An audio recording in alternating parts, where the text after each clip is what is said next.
Sebuah video pengantin menikah di tengah banjir ini viral di media sosial.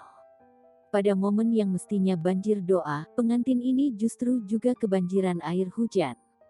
Meski begitu, pasangan pengantin ini tampaknya tetap bahagia.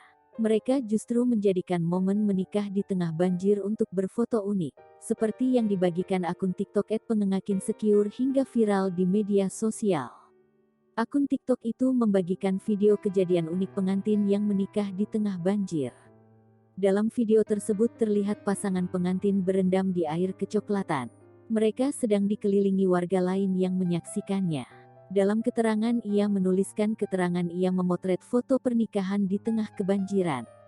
Dalam video viralnya, ia membagikan pasangan pengantin yang merupakan kliennya kebanjiran ketika pernikahan berlangsung. Namun, pengantin memintanya untuk memotretnya di tengah banjir tersebut. Dalam video TikTok itu, ia memotret pengantin berendam di air banjir. Pada hasil foto pertama, pasangan pengantin duduk di sebuah gerobak yang ditarik 3 orang warga. Lalu, pasangan pengantin itu juga terlihat berfoto sedang menyipratkan air hujan. Mereka juga berfoto dengan konsep rebahan di air hujan.